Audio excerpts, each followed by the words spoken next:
ಈ ಜಾಗ ಸ್ವಾಮಿಗಳು ವಾಸವಿದ್ದಂಥ ಜಾಗ. ಇಲ್ಲಿ ಸ್ವಾಮಿಗಳು ಉಪಯೋಗಿಸ್ತಾ ಇದ್ದಂಥ ಕೆಲವು ವಸ್ತುಗಳನ್ನು ಇಟ್ಟು ಅದಕ್ಕೆ ಪೂಜೆಯನ್ನು ಮಾಡ್ತಾರೆ.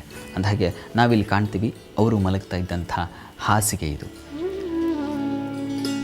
ಇನ್ನು ಅವರು ಉಪಯೋಗಿಸ್ತಾ ಇದ್ದಂಥ ಪಾದುಕೆಗಳು ಕೂಡ ಇದೇ ಜಾಗದಲ್ಲಿವೆ.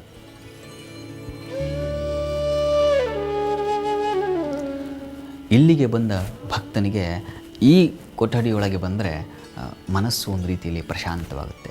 ಇಂಥ ಪ್ರಶಾಂತತೆಯನ್ನು ತುಂಬಿಕೊಳ್ಳಿಕ್ಕೇ ಸಾಕಷ್ಟು ಜನ ಭಕ್ತರು ಬರ್ತಾರೆ, ಸ್ವಾಮಿಗಳ ಸೇವೆಯನ್ನು ಮಾಡ್ತಾರೆ. ಮಂಗಳಂ ಜಯ ಮಂಗಳಂ ಶುಭ ಮಂಗಳಂ ಗುರುಮೂರ್ತಿಗೆ ತ್ರಿಮೂರ್ತಿ ಸದ್ಗುರು ರಂಗಶಂಕರ. ಆಶ್ರಮದ ಬೆಳವಣಿಗೆಗೆ ಬೇಕಾದ ರೀತಿಯಲ್ಲಿ ಕೆಲ ಸೇವೆಗಳ ಅರ್ಪಣೆಯಾಗುತ್ತೆ ಈ ಆಶ್ರಮದಲ್ಲಿ. ಅದರಲ್ಲಿ ಮೊದಲನೆಯ ಸೇವೆ ಭಿಕ್ಷಾ ಸೇವೆ.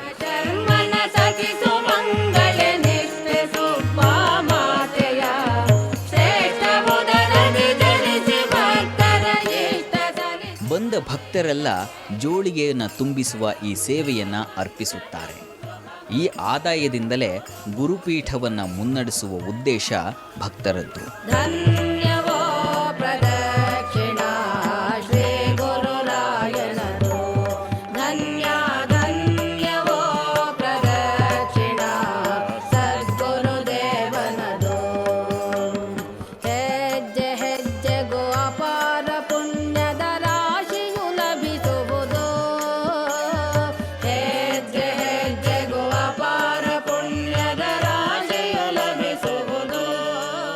ಜೋಳಿಗೆಯಿಂದ ಹಿಡಿದು ಯಾರು ಸೇವೆ ಮಾಡ್ತಾರೋ ಅವರೆಲ್ಲ ನನ್ನ ಉತ್ತರಾಧಿಕಾರಿ ಅಂತ ಅವರೇ ಹೇಳಿದರು.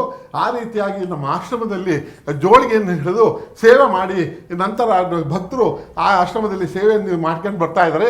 ಈ ರೀತಿ ಸುಮಾರು 60 ವರ್ಷಗಟ್ಟಲೆ ಆರಾಧನೆ ಆಗಿದೆ. ಇಲ್ಲ ರುದ್ರಹೋಮ, ಅಖಂಡ ಭಜನೆ ಎಲ್ಲ ನಡೀತಾ ಇದೆ.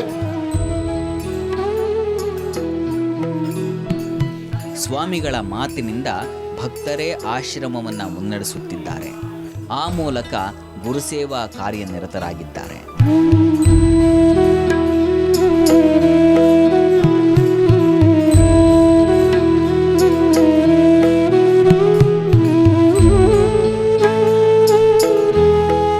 ಹೀಗೆ ಸ್ವಾಮಿಗಳನ್ನು ಆರಾಧಿಸುವ ಜೊತೆಗೆ ತುಲಾಭಾರದಂಥ ಕಾಮ್ಯ ಸೇವೆಗಳನ್ನು ಪೂರೈಸುತ್ತಾರೆ. ಅಂದುಕೊಂಡ ಕಾರ್ಯಗಳು ಈಡೇರಿದರೆ ತುಲಾಭಾರದಂಥ ಸೇವೆಯನ್ನು ನೆರವೇರಿಸುತ್ತಾರೆ ಭಕ್ತರು.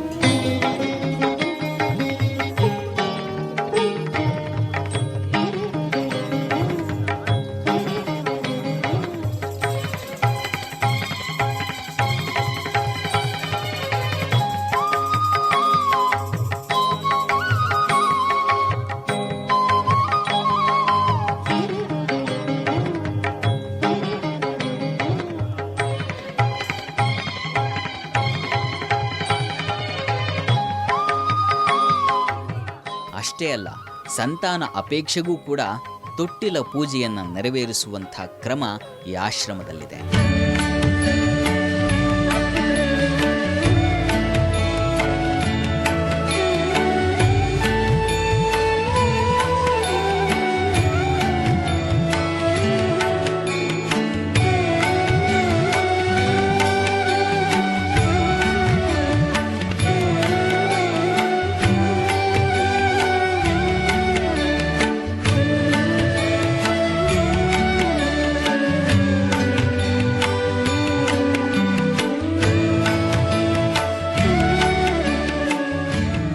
ನಾವು ಬೆಂಗಳೂರಿಂದ ಬಂದಿದ್ದೀವಿ. ಅಪ್ಪ ಅವರ ಸನ್ನಿಧಿಗೆ ಬಂದು ತೊಟ್ಲು ಸೇವೆ ಮಾಡಿ ದಂಪತಿಗಳು ಮಾಡೋದ್ರಿಂದ ಮಕ್ಕಳಾಗತ್ತೆ ಅನ್ನೋ ಪ್ರತೀತಿ ಇದೆ. ನಾವು ಇಲ್ಲಿ ತೊಟ್ಲು ಸೇವೆ ಮಾಡಿ ಆಶೀರ್ವಾದ ಪಡ್ಕೊಂಡಿದ್ದೀವಿ. ಹೀಗೆ ಸ್ವಾಮಿಗಳನ್ನು ನಂಬಿದ ಎಷ್ಟೋ ಸಹಸ್ರಾರು ಕುಟುಂಬಗಳಿವೆ. ಇಲ್ಲೇ ಇದ್ದು ಅವರೆಲ್ಲರನ್ನೂ ಪ್ರತಿ ಕ್ಷಣವೂ ಸಲಹುತ್ತಿದ್ದಾರೆ ಶಂಕರಲಿಂಗ ಭಗವಾನ್ ಮಹಾಸ್ವಾಮಿಗಳು.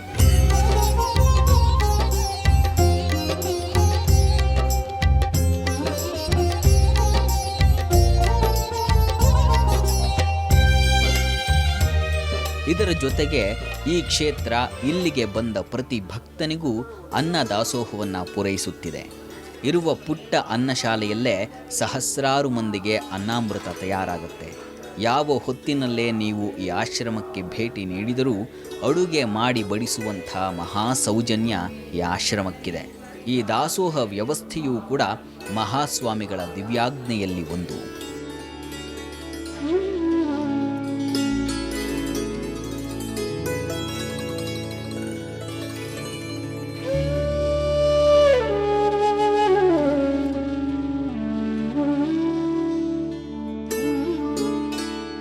ಇದು ಅವಧೂತ ಶಂಕರಲಿಂಗ ಭಗವಾನರ ದಿವ್ಯ ದರ್ಶನ.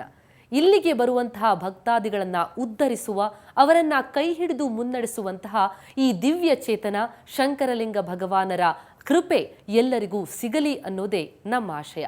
ಮತ್ತೆ ಮುಂದಿನ ವಾರ ಇನ್ನೊಂದು ಗುಡಿಯ ದರ್ಶನದೊಂದಿಗೆ ನಿಮ್ಮ ಭೇಟಿ. ನೇರ, ದಿಟ್ಟ, ನಿರಂತರ ಸುದ್ದಿಗಾಗಿ ನೋಡ್ತಾ ಇರಿ ಸುವರ್ಣ ನ್ಯೂಸ್.